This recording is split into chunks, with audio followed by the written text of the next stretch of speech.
체코 원전 수출은 본 계약이 이제 체결된다니까 참 낭보였는데 그간의 우여곡절 참 많았습니다.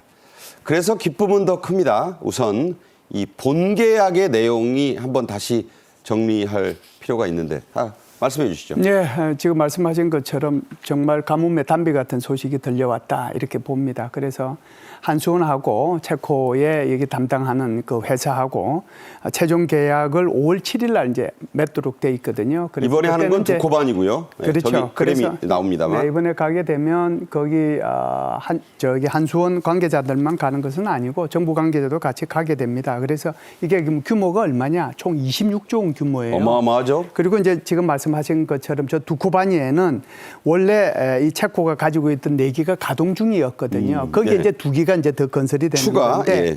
그러면은 여기만 해서 이제 끝나느냐? 그건 아니에요. 왜 그러냐면은 여기에는 체코는 다시 테멜린 지역이라고 있어요. 저 테멜린 왼쪽에 지역. 있네요. 그렇죠. 예. 거기에도 이제 2기를 앞으로 더 건설할 예정이기 때문에 입찰 제안서까지 제출을 했거든요. 그래 이렇게 되면은 우선 협상 대상자에 선정될 가능성이 굉장히 높기 때문에 그러니까 우리가 우선권 갖는다. 그렇죠. 그러면은 이제 기존의 26조 또 다시 26조 하면은 전체 규모로는 한 50조 원 규모의 예. 그런 정도의 사업이다 보니까 굉장히 큰 가뭄의 단비 같은 역할을 했다. 그래서 2009년도 아랍에미리트에 우리가 거기에 바라카 원전에 수출하고 난 뒤에 16년 만에 수출하는 거잖아요.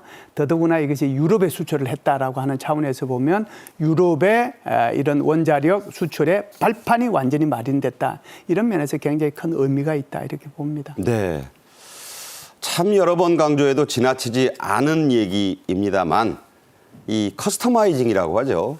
소비자 맞춤형 그런 전략. 이것이 이번 체코 원전 수출 이 계약에도 결정적 요인이 됐죠. 예, 그렇습니다. 우리가 이제 무엇보다도 우수한 가격 경쟁력, 그 다음에 어떤 계획된 일정대로 또 원래 예정된 예산 범위 내에서 정확하게 공사 기간을 맞춰주는 우리가 온 타임 위드인 버짓이라는 전략을 앞세워서 이번에 체코 측의 최종 선택을 얻어내는데 성공을 했는데요. 특히 어떤 수요 맞춤형 설계. 다시 말해 원래 우리 측 팀코리아가 제시한 공급 노형은 뭐냐면 APR 1400이라 해서 1400메가와트짜리였는데 이것이 체코는 우리만큼 그렇게 전력 수요가 많지는 않기 때문에 이걸 좀 축소된 1000메가와트짜리로 맞춰줬으면 좋겠다라는 요청에 우리가 바로 정확하게 맞춰주는 어떤 수요자 맞춤형 설계 이것을 또 관철시켰습니다. 그래서 이제 그 체코를 기반으로 해서 유럽 전역에 지금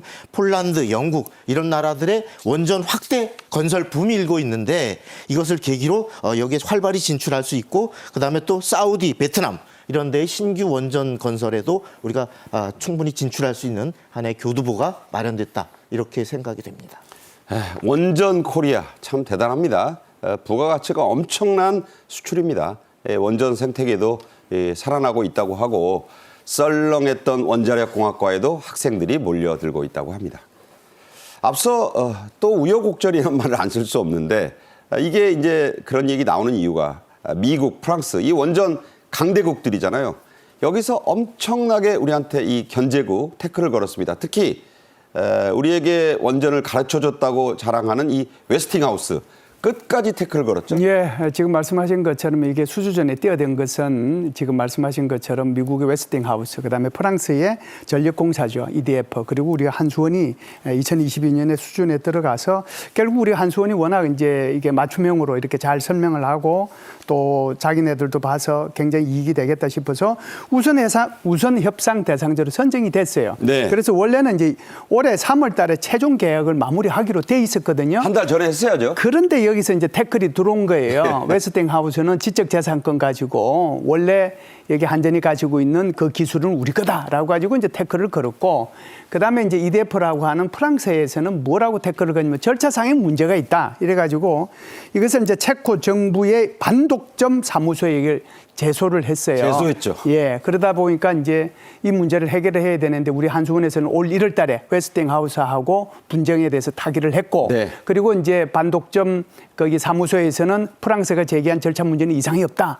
이렇게 이제 최종 결정을 내림으로써 정말 최종 계약을 눈앞에 두고 있는 그런 상황이다. 이렇게 보죠. 참 클리어를 2번 해준 거네요. 그렇죠. 네, 쉽지 않았습니다. 우리 원전이 유럽 시장에 첫 깃발을 꽂은 게 이번 그 계약의 가장 큰 성과 중에 하나로 꼽힙니다. 낙수 효과란 게 있죠. 분수에서 물 떨어지듯이. 자, 그게 이제 기재가 되지 않습니까? 그렇습니다. 이번에 이제 한수원을 비롯한 우리 팀 코리아가 무엇보다도 세계 원전 시장을 이끄는 게 유럽 시장인데 유럽 시장에 본격적인 첫 진출을 했다는 거.